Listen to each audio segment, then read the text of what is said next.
5 करोड़ की काली मिर्च और सुपारी किसके इशारे पर चोरी हुई?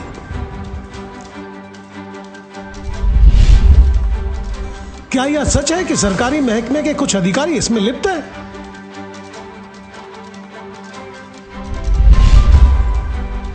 कस्टम और डीआरआई पर भी विसिल ब्लोअर ने सवाल खड़े किए।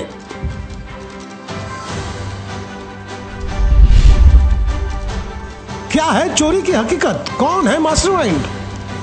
क्यों सरकारी संस्था अनदेखी कर रहे हैं? पनवेल में एक पखवाड़े पहले एक बड़ी चोरी की शिकायत दर्ज करवाई गई थी, जिसमें पनवेल पुलिस ने करो या मरो वाली स्थिति से गुजरे। पनवेल पुलिस ने जी जान लगाकर चोरी की गुत्थी सुलझा ली है और 5 करोड़ रुपए का माल भी जब्त कर लिए और कुछ आरोपियों को गिरफ्तार भी किए। पर अक्सर होता यह है कि छोटी मछली ही पुलिस के गिरफ्त में पहुंचती है और बड़ी मछली तक पुलिस के हाथ नहीं पहुंच पाते। और 5 करोड़ की चोरी में यही सब देखने को मिल रहा है। चोरी की शिकायत लिखवाने वाले ने जो राज उगले हैं, उसकी वजह से कई सरकारी महकमा शक के घेरे में फंसते नजर आ रहे हैं। चले हमारे साथ, जो हमने देखा और महसूस किए सुने, फिर आपको विसिल ब्लोअर की बातें सुनाते हैं। मैं आपको बताना चाहूंगा कि मैं फिलहाल इस वक्त पनवेल शहर पुलिस थाने में मौजूद हूँ और पनवेल शहर पुलिस थाने को एक बहुत बड़ी कामयाबी हाथ लगी है। आपको जानकर हैरत होगी कि लगभग 5 करोड़ रुपए के सुपारी और काली मिर्च को पनवेल शहर पुलिस थाने ने जब्त कर लिया। लेकिन इसमें मसला और पेच तब फंस गया है जब गोदाम के जो केयर टेकर है, उनका कहना है कि इस चोरी में बाहरी लोग तो शामिल ही है, साथ ही सरकारी अधिकारी भी इसमें शामिल है। जी हाँ, उनका कहना है कि इसमें कस्टम और डीआरआई भी शामिल हो सकते हैं और इस बात की जांच होनी चाहिए। ताजुब की बात यह है कि अगर वाकई कस्टम के अधिकारी और डीआरआई के अधिकारी इसमें अगर शामिल है और इस बात की जांच होती है, तो कितने बड़े बड़े सरकारी अधिकारी इस खेल में फंस जाएंगे। इसके लिए कहना ही होगा कि अगर माली ही बाग को उजाड़ने पर तुल जाए तो आप समझ सकते हैं बाग की दशा क्या होगी।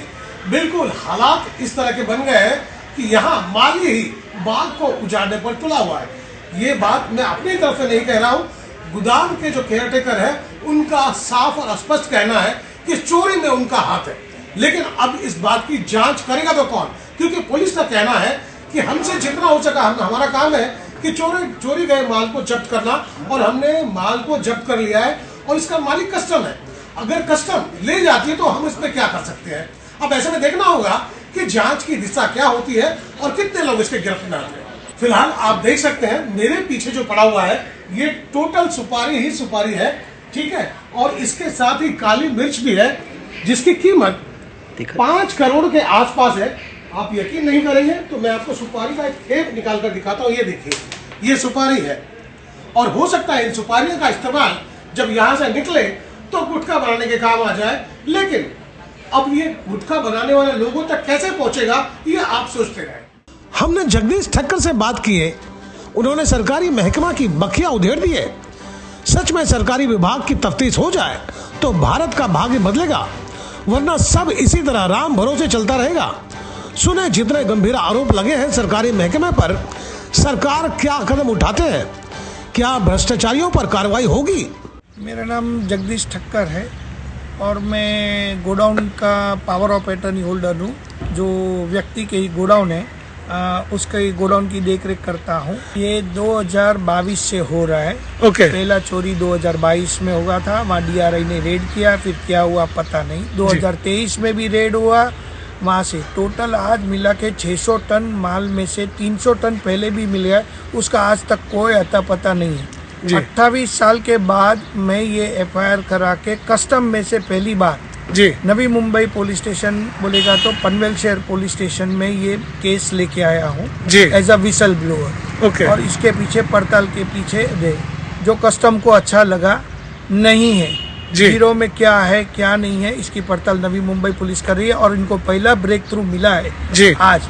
100% रिकवरी और 100% ये इसमें सीनियर साहब नितिन ठाकरे साहब, एसीपी लानगे साहब का टीम, क्राइम ब्रांच का टीम, हमारे सीपी साहब के बदौलत और हमारे मोहिते साहब डीसीपी साहब, इनकी वजह से बदौलत से आज ये माल मिला है। JNCH में ऐसा रिकवरी या तो कोई भी पुलिस स्टेशन में ऐसा रिकवरी 100% आज तक कहीं भी हुआ नहीं है जी।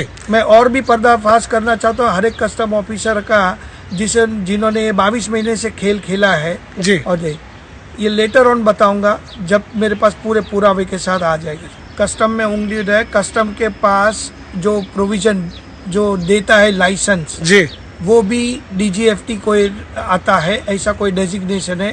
फर्जी लाइसेंस देता है, फर्जी इंपोर्टर आता है, फर्जी एक्यूज है जो हमारे भाड़े पे लिया है, उन्होंने फर्जी डॉक्यूमेंट लेके 20 करोड़ का लाइसेंस JNPT में दिया। कैसे दिया है, क्यों कस्टम ऑफिसर ऐसे दे देता है, क्यों वेरीफाई नहीं करता है ओनर से, ये पता नहीं। उनका क्या रोल है, इसी मैटर से आगे बढ़ रहा है और आज तक सब कुछ फर्जी है।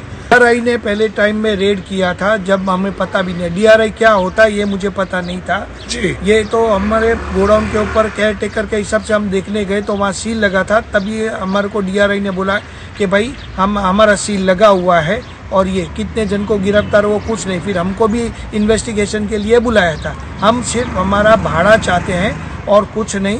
जो कोई इन्वॉल्व है उन्होंने क्यों छोड़ दिया, क्या हो गया पता नहीं।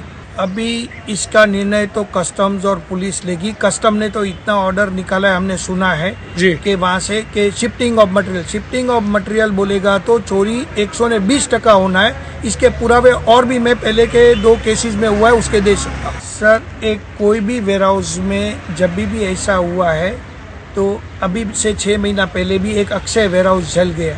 ये माल जैसे भी वहाँ से डिस्पैच होता है या तो ये कोई कलम निकालते हैं री एक्सपोर्ट का, तो री एक्सपोर्ट में कोई माल जाता नहीं, वो वेयर हाउस में चला जाता है। ये मेरे गोडाउन में 300 टन माल चोरी होने के बावजूद आज तक एक भी आरोपी पकड़ा नहीं गया, तो वो 30 गाड़ियाँ कहाँ गई, ये क्वेश्चन मैं DRI से, CIU से, कस्टम से पूछ सकता हूँ। वो मुझे एंटरटेन करते नहीं क्योंकि सब इसमें शामिल होने के बाद हमने चेयरमैन तक और बोर्ड तक मैंने लिखा हुआ है, मेरे पास ईमेल्स के पूरे एविडेंस है। आज मुझे कस्टम में कोई खड़ा नहीं रखता, डरते हैं मेरे से। तो दोस्तों, आपको मेरी खबर बेहतर लगी हो तो लाइक करें, सब्सक्राइब करें और बेल आइकन दबा दें। आप हमें कोई सुझाव देना चाहते हैं तो कमेंट बॉक्स पर लिख भेजें। तो गोपाल साहब को दीजिए इजाजत, हम जल्द दूसरी खबर के साथ हाजिर होंगे।